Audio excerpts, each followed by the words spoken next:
So there's been company after company exiting the Australian delivery sector over the last several years. What's been going on? Well, I guess the first thing to keep in mind is that while these food delivery companies, they just look like an app, really we need to recognize for what they are, multinational companies. And so Menulog, while originally an Australian company, they've been purchased by Just Eat Takeaway, a large multinational, back in 2015. And what we've really seen that this is a decision by the headquarters of the parent company really to look at what markets do they have a dominant market share in. And so we've seen this consolidation of the food delivery market for a few years now. First we had Foodora leaving the market, after that Deliveroo, and Menulog's just the latest organization to basically determine Australia's not profitable enough for them. So why are Uber Eats and DoorDash the last two dominant operators left standing? So it really is a question of how much the companies wanted to invest in these markets. And so what we've seen is that most food delivery operators have basically been loss-making in the early stages to basically secure market share. We could see that Menulog, for instance, had a significant market share before Uber Eats came to Australian shores. Uber very heavily discounted its offerings in the initial stages. We've seen DoorDash taking a very similar approach, and I guess it was just a question for the parent company of Menulog how long they wanted to compete for that market share and at what cost. Because at the end of the day, these businesses want to make a profit, and they just decided it wasn't worth it any longer. So do you think the sector has basically been shaken out now and Uber Eats and DoorDash will remain for quite some time?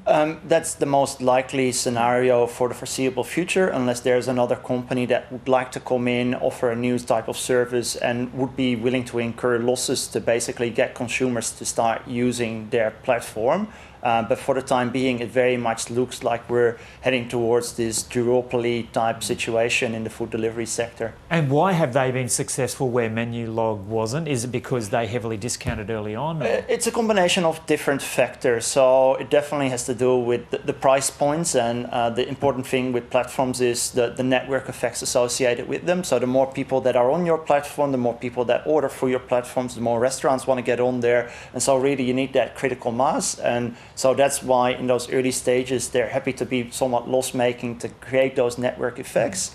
I think what we saw with Menulog as well is they made some strategic decisions in response to some of the criticisms around the working practices in the sectors a few years ago, whereby they wanted to basically be seen as the good platform, trying to do an employment model.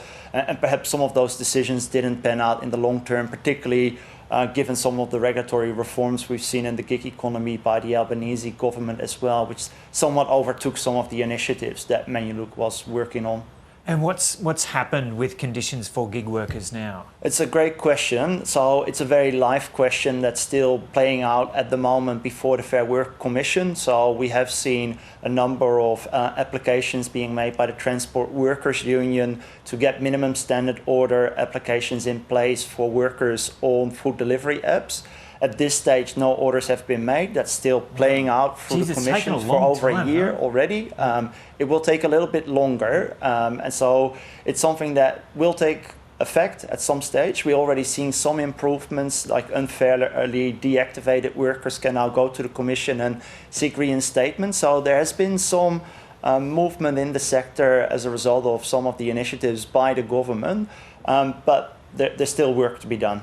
Now that the sector has been shaken out in terms of the number of companies involved in delivery services and there are kind of the two dominant left, is it likely that the prices will rise now? That's a great question, and it's one that's on everyone's mind. Will I be paying more for my food delivery services? And it's something that was inevitably going to happen at some stage, right? So these businesses, they're not charities. They come in, they want to get that market share, but they want to see a return on investment at some stage. So we've already seen some of the prices going up. There's been a lot of complaints from consumers and restaurants about the cuts that platforms have been taking. Workers have similar grievances at times. And give us an insight into some of those cuts.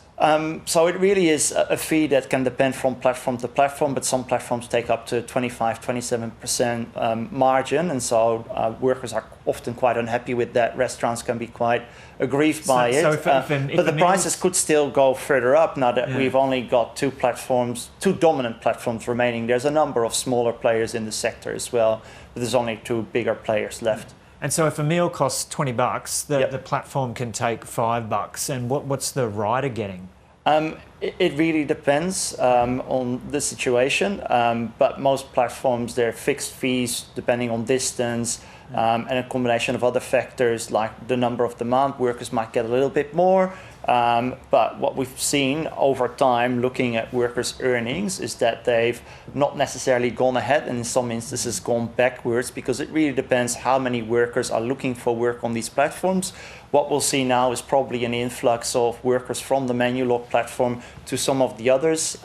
Menulog, based on some of the earlier research it had done, was suggesting that perhaps 75% of its workforce was already operating on some of the other platforms, but the amount of time that they'll be working via those other platforms is likely to increase as a result, which means that the price points may vary.